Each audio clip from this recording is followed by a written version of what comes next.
Hello दोस्तों, कैसे हैं आप सब लोग। उम्मीद करता हूं सब बढ़िया होंगे। तो दोस्तों, आज की इस वीडियो में हम बात करेंगे जलियांवाला बाग की। तो इससे पहले हमने रोलेट एक्ट को पढ़ा था। तो रोलेट एक्ट में क्या हुआ था दोस्तों, ब्रिटिश गवर्नमेंट ने एक ऐसा कानून पास किया था जिससे वो सस्पेक्ट के बेस में किसी भी इंसान को उठा करके, किसी भी इंडियन को उठा करके जेल में डाल सकते हैं विदाउट एनी ट्रायल। ओके, तो उससे क्या हुआ, बहुत सारे लोग अरेस्ट हो गए। उसमें दो पंजाब के लीडर सत्यपाल मलिक एंड सफीउद्दीन किचली भी अरेस्ट हो गए। ये काफी पॉपुलर लीडर थे पंजाब के। और महात्मा गांधी जी को भी अरेस्ट कर दिया गया अंडर द रोलेट एक्ट। ठीक है, जब पंजाब के दो बड़े leader doctor Satyapal and Saifuddin Kitchlew को अरेस्ट किया गया, इससे पूरे पंजाब की सिचुएशन जो है वो खराब हो गई। लोगों के अंदर काफी आक्रोश हो गया ब्रिटिश गवर्नमेंट के खिलाफ। ठीक है, तो वहीं से दोस्तों स्टार्ट होता है हमारा जलियांवाला बाग का कंसेप्ट। ठीक है, क्यों? जब उन दो लीडर को उठाया गया, उनको जेल में डाला गया और भी बहुत सारे लोगों को जेल में डाला गया, तो सिचुएशन काफी खराब होगी।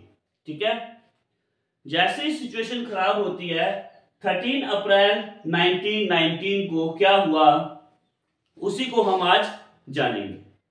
ठीक है, आइए तो स्टार्ट करते हैं ये टॉपिक। तो दोस्तों, 13 अप्रैल 1919 को एक ऐसा कांड हुआ, ऐसा हत्याकांड हुआ जिससे पूरे भारत में सनसनी फैल गई। पूरा भारत जो है वो सदमे में आ गया। इतना बड़ा जो ब्रिटिश गवर्नमेंट ने जो कांड किया पंजाब में, अमृतसर में, जलियांवाला बाग में। ठीक है, तो सबसे पहला पॉइंट हमने ये लिखा है, a turning point in the history of Indian freedom movement. इससे क्या हुआ, एक टर्निंग पॉइंट आ गया, एक नया मोड़ आया हिस्ट्री ऑफ फ्रीडम मूवमेंट। लोगों को अरेस्ट किया गया, सत्यपाल एंड डॉक्टर सफीउद्दीन किचलू को अरेस्ट कर दिया गया 10 अप्रैल 1919 को। उससे सिचुएशन काफी खराब हो गई, काफी वायलेंट सिचुएशन हो गई। अब ब्रिटिश गवर्नमेंट ने क्या किया, यहां पे जो सारी पावर जो थी वो हैंड ओवर कर दी किसके पास, ब्रिगेडियर जनरल रेगिनाल्ड डायर को। ठीक है, ब्रिटिश गवर्नमेंट ने सारी पावर जो हैंड ओवर किसको कर दी, ब्रिगेडियर जनरल रेगिनाल्ड डायर को। ओके, तो 13 अप्रैल को बैसाखी का दिन, ठीक है, ये हार्वेस्ट फेस्टिवल होता है। बैसाखी के दिन में क्या किया, ब्रिगेडियर जनरल रेगिनाल्ड डायर ने एक पब्लिक मीटिंग का फैसला लिया कि आप पब्लिक मीटिंग करेंगे। तो एक पब्लिक मीटिंग होती है जलियांवाला बाग अमृतसर में। अब इस पब्लिक मीटिंग में दोस्तों जो एंटर पॉइंट है, एंट्री का रास्ता था, जब सभी लोग अंदर आ चुके थे, वहां पे महिलाएं थी, बुजुर्ग थे, बच्चे थे। ठीक है, अब उनको नहीं पता था कि हमारे साथ इतना बड़ा कांड हो जाएगा, तो इसीलिए उनके पास कोई हथियार भी नहीं थे। ठीक है, अपने आप को बचाने के लिए उनके पास कुछ भी नहीं था। तो जैसे ही इस दिन पब्लिक मीटिंग हुई, पब्लिक मीटिंग को बुलाया गया, तो जैसे ही वहां पे जनरल डायर जो हैं, general brigadier general Reginald Dyer जो हैं, वो जैसे ही एंटर होते हैं पार्क में और वो ऑर्डर दे देते हैं to open fire. Open fire का जब उन्होंने ऑर्डर दिया तो हजारों लोग वहां पे मौजूद थे। 10 से 15 मिनट तक कंटिन्यू फायरिंग करते रहे इंडियन पीपल पे, भारतीय लोगों पर। तब तक उन्होंने फायरिंग की जब तक उनका बारूद जो है वो खत्म नहीं हो जाता। तो इस हत्याकांड से, जलियांवाला बाग हत्याकांड से पूरा देश सदमे में आ जाता है।